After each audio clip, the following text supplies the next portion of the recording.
Un policier blanc asperge de gaz lacrymogène un jeune garçon noir, ignorant qui est son père. La suite vous laissera bouche bée. Le soleil brillait sur le quartier animé tandis que Tyler, un jeune garçon noir, déambulait sur le trottoir. Son sac à dos pendait à une épaule, ses bretelles usées oscillant à chaque pas. Tyler était joyeux, l'esprit fixé sur les jeux qu'il jouerait avec ses amis au parc. Le monde autour de lui bourdonnait de vie.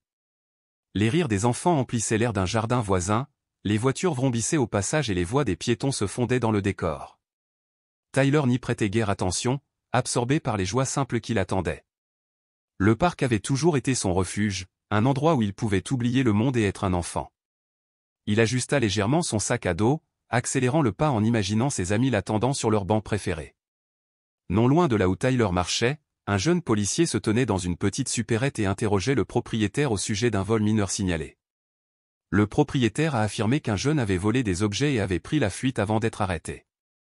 Un autre témoin, désireux d'aider, a donné une description vague, se contentant d'indiquer que le suspect était un garçon noir vêtu de certains vêtements.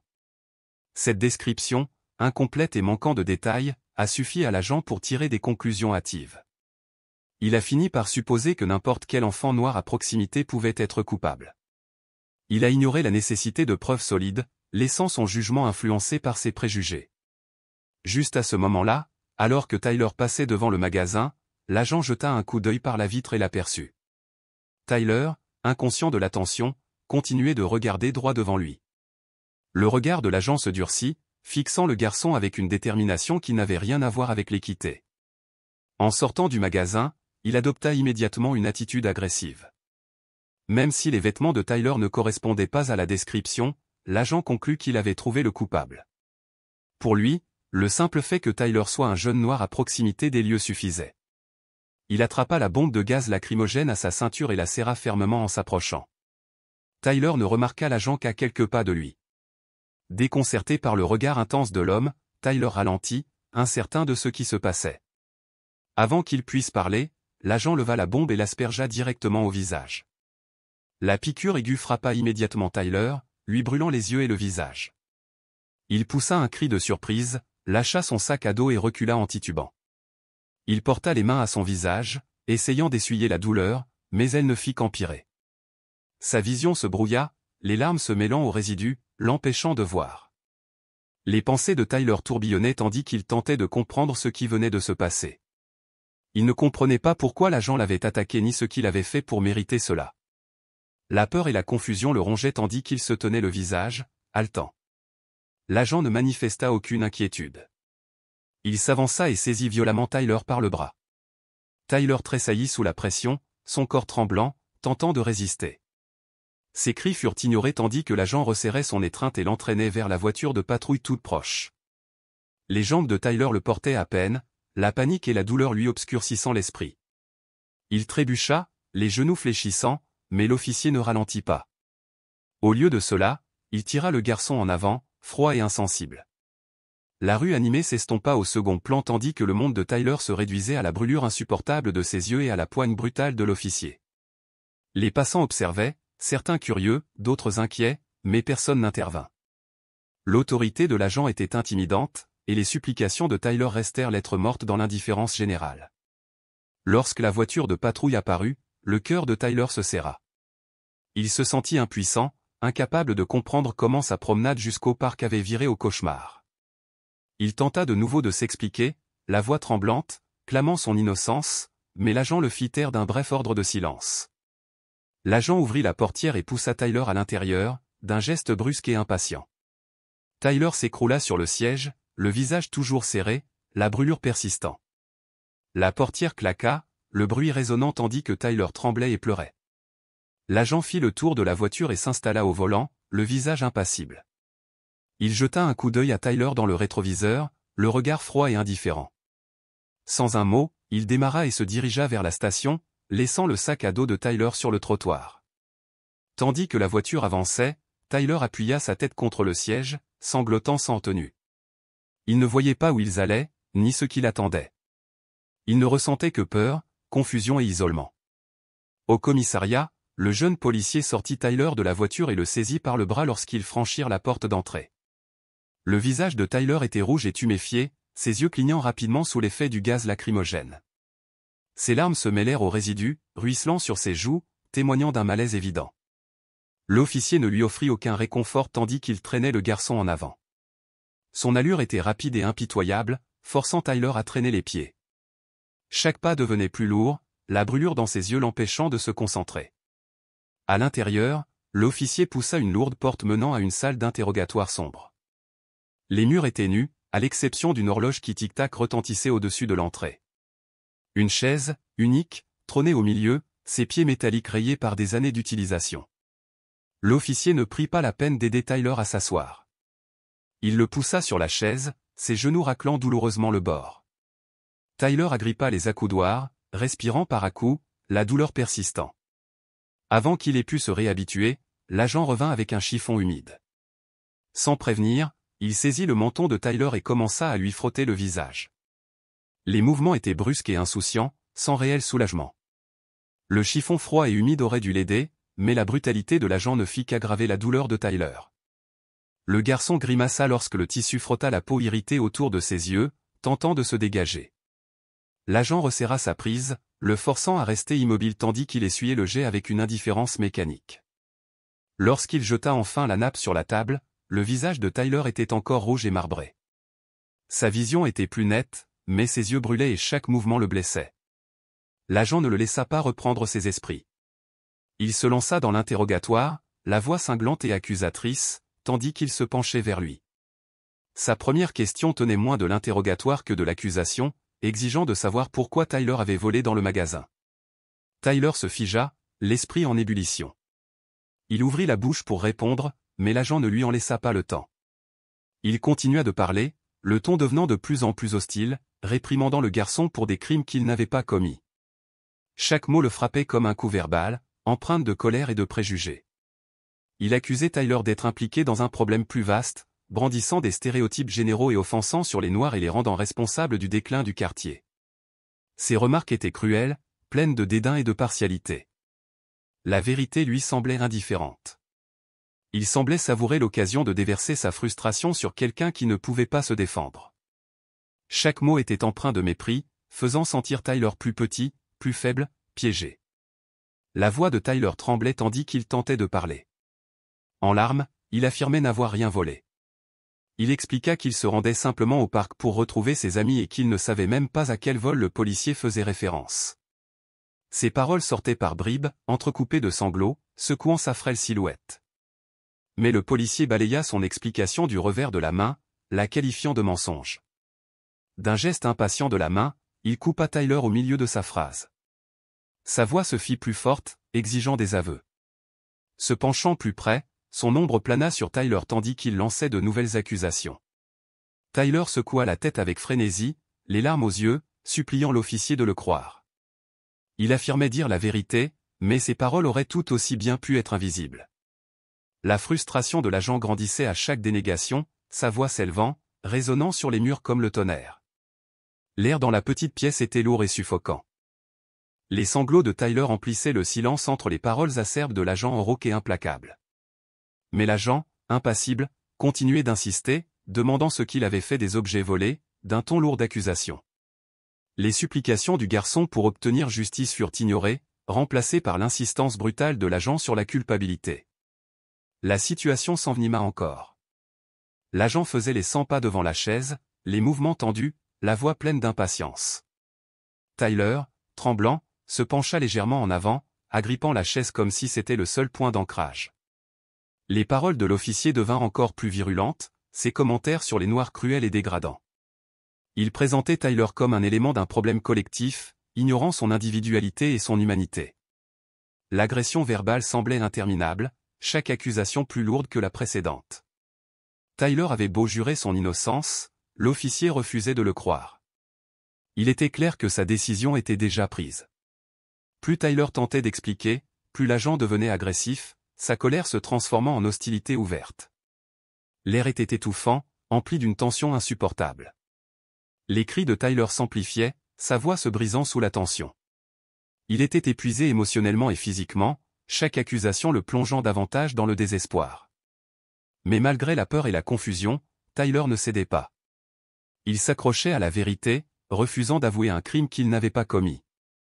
Chaque déni semblait attiser la rage de l'officier, mais Tyler tenait bon. L'interrogatoire s'éternisait, chaque minute s'étirant à l'infini, chaque seconde remplie d'injustice. Des larmes perlaient sur le devant de sa chemise, et sa petite silhouette tremblait de façon incontrôlable. L'agent, visiblement frustré, ne s'arrêta pas. Sa détermination à imputer le vol à Tyler l'emportait sur tout désir de vérité. La pièce vibrait au son des sanglots de Tyler et des accusations acerbes de l'agent, l'atmosphère était lourde d'oppression et de colère. La tension dans la salle d'interrogatoire s'intensifia. Tyler était affalé sur sa chaise, tremblant, le visage baigné de larmes, un mélange de peur et de confusion. Ses yeux gonflés se posèrent, impuissants, sur l'officier qui se tenait au-dessus de lui.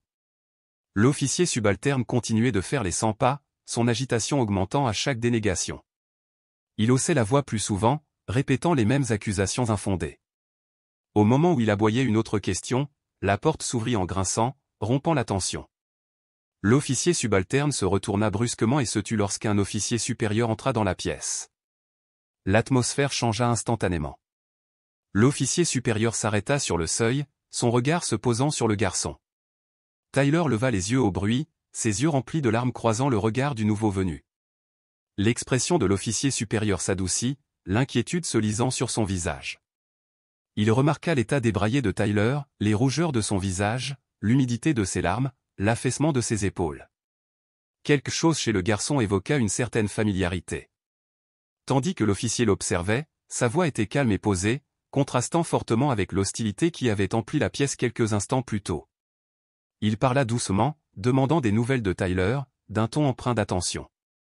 Tyler cligna des yeux, incertain de la réponse à lui donner. La chaleur de la voix de l'officier supérieur lui parut étrange après tant de cruauté. Il ouvrit la bouche pour parler, mais avant qu'il ne puisse le faire, l'officier subalterne intervint, le ton désormais assuré.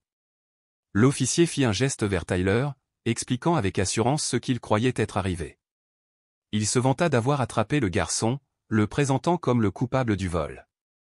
Sa voix exprimait la fierté de quelqu'un convaincu de sa propre réussite. Il fit un geste vers Tyler comme s'il présentait des preuves, attendant son approbation. Mais l'expression de l'officier supérieur changea presque instantanément. Dès que le subalterne qualifia Tyler de voleur, la confusion et le doute traversèrent son visage. Il fronça les sourcils en jetant un regard au garçon, l'incrédulité s'insinuant dans son regard. Quelque chose clochait. Il leva la main, interrompant le récit de l'officier subalterne. D'un ton ferme mais calme, il demanda des éclaircissements. Il voulait savoir exactement pourquoi le garçon était accusé. La question coupa court à la tentative de l'officier subalterne de construire son récit. L'agent subalterne hésita un instant, puis répéta sa déclaration en désignant à nouveau Tyler du doigt. Il raconta l'avoir aperçu devant le magasin et insista sur le fait que son comportement avait semblé suffisamment suspect pour justifier une arrestation. Sa voix se fit plus insistante à mesure qu'il racontait les événements, s'attendant à ce que l'agent supérieur acquiesce. Mais à mesure que les mots jaillissaient, les yeux de l'officier supérieur s'écarquillèrent de stupeur. Une révélation soudaine le frappa tandis que les pièces du puzzle se mettaient en place. La familiarité qu'il avait ressentie en voyant Tyler pour la première fois prit soudain tout son sens, et son expression passa de la confusion à la certitude.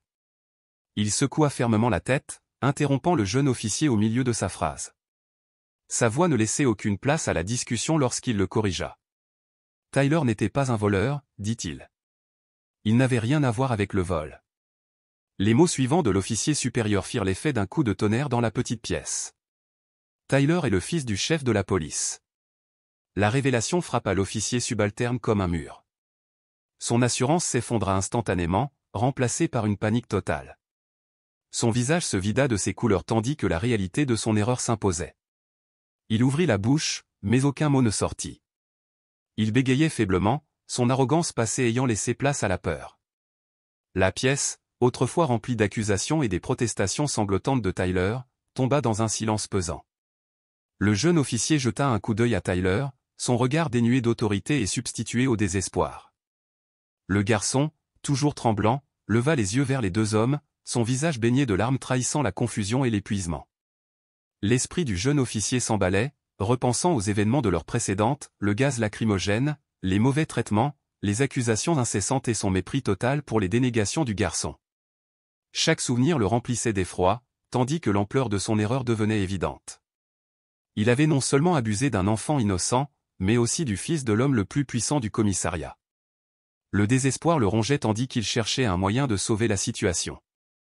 Son ancienne assurance, bâtie sur les préjugés et l'autorité, lui semblait désormais fragile.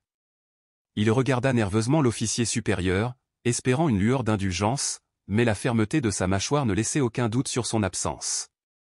L'officier supérieur se tourna vers Tyler, sa voix s'adoucissant à nouveau. Il parlait doucement, son ton étant aux antipodes de celui de l'interrogatoire que Tyler venait de subir. Encore secoué, Tyler ne parvint qu'à hocher faiblement la tête en guise de réponse. La tension dans la pièce était étouffante, tandis que la réalité des faits s'imposait à tous. L'officier subalterne resta figé, ses actions précédentes se répercutant dans son esprit comme des preuves accablantes. Il avait tiré des conclusions hâtives, laissant ses préjugés guider son jugement, ignorant tout signe d'innocence du garçon. Sa panique s'intensifia lorsqu'il réalisa qu'il n'avait pas seulement commis une erreur, mais une cruelle injustice. Les murs semblaient se refermer sur lui. Avant que l'officier subalterne puisse balbutier une autre excuse, la porte du poste s'ouvrit brusquement et le chef de police en personne entra. Sa présence imposante réduisit instantanément la pièce au silence. L'officier supérieur se redressa, et l'officier subalterne se figea, son visage déjà pâle devenant d'un blanc fantomatique. Le regard perçant du chef parcourut la pièce et se posa immédiatement sur Tyler, assis sur la chaise d'interrogatoire. Le visage baigné de larmes, les mains tremblantes et la posture affaissée du garçon disaient au chef tout ce qu'il avait besoin de savoir. La fureur le submergea tandis qu'il s'avançait. Se dirigeant droit vers Tyler, il s'accroupit pour croiser le regard de son fils. Son expression s'adoucit un instant, l'instinct protecteur prenant le dessus. Tyler leva les yeux, le soulagement et une peur persistante vacillant dans ses yeux gonflés. Le chef posa une main ferme mais douce sur l'épaule de Tyler, le rassurant silencieusement qu'il était en sécurité. L'attention du chef se tourna alors vers l'officier subalterne, et son attitude se durcit instantanément. Une fureur naissante éclata tandis qu'il fixait du regard l'homme qui avait maltraité son fils. Le chef exigea des explications, sa voix résonnant dans la salle. L'officier subalterne tressaillit, la bouche ouverte et fermée, tandis qu'il tentait de parler. Une excuse faible et saccadée sortit, brisée et frénétique.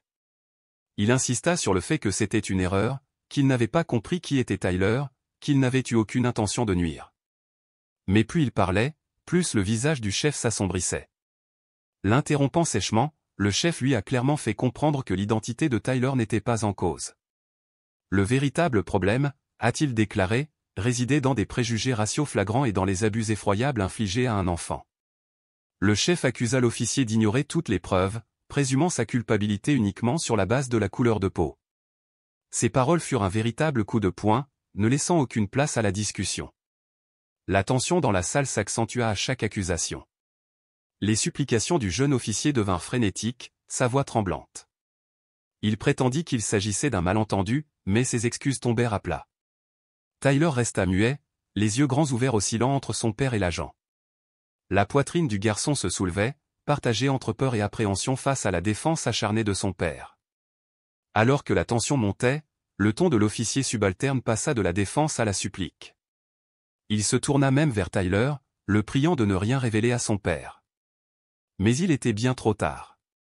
La vérité était manifeste, et le silence de Tyler en disait long. La voix du chef interrompit net le tumulte, ferme et autoritaire. Il qualifia le comportement du jeune policier d'inexcusable. Sans hésitation, il ordonna son licenciement immédiat, affirmant qu'une personne aussi pleine de préjugés et cruelle n'avait pas sa place dans les forces de l'ordre. Et ce n'était pas tout. Le chef promit que les agissements de cet agent seraient largement dénoncés, garantissant qu'il ne pourrait plus jamais servir dans un corps digne de ce nom. Il insista sur le fait que les actes du policier constituaient non seulement une violation des règles, mais aussi une trahison de l'humanité. L'officier subalterne demeura sans voix, écrasé par la gravité des paroles du chef. Son arrogance avait disparu, remplacée par la peur. Il jeta un regard à Tyler, espérant un pardon. Mais le regard humide du garçon restait fixé au sol.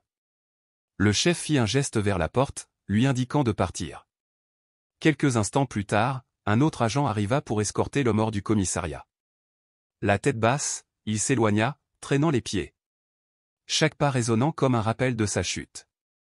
Une fois la porte refermée, le chef s'agenouilla auprès de Tyler. Son ton s'adoucit, empreint de regret, tandis qu'il s'adressait doucement à son fils. Il s'excusa pour ce qu'il venait de se produire. Sa voix mêlant tristesse et résolution. Il assura à Tyler que personne ne devrait jamais subir ce qu'il avait traversé. Promettant que justice serait rendue. Ces mots apportèrent un peu de réconfort au garçon. Qui hocha lentement la tête. Son visage inondé de larmes commençant à se détendre. Ses mains, jusque-là crispées sur ses genoux, se relâchèrent, laissant échapper un souffle tremblant. Pour le chef, voir son fils souffrir ainsi était un rappel brutal. De l'ampleur du combat encore à mener. Il s'engagea non seulement à réparer ce qui venait d'arriver, mais aussi à veiller à ce qu'aucun enfant ne subisse à nouveau pareil traitement. Cette épreuve avait bouleversé Tyler, laissant des cicatrices profondes dans sa mémoire. Pourtant, en regardant son père, ferme et déterminé, une lueur d'espoir commença à poindre. La justice avait été rendue. Et pour la première fois depuis ce cauchemar, le poids écrasant de l'injustice semblait s'alléger. Le chef resta aux côtés de son fils, s'assurant qu'ils se sentent protégés avant leur départ. Alors qu'ils quittaient ensemble le commissariat, son bras protecteur posé sur l'épaule de Tyler était la promesse silencieuse qu'il serait toujours là pour lui. Cette histoire est fictive et vise à mettre en lumière les problématiques d'injustice et de responsabilité. Nous condamnons fermement le racisme, les préjugés et les abus de pouvoir. Bien que les événements décrits soient imaginaires, ils invitent à la réflexion sur l'équité et le respect dans nos communautés.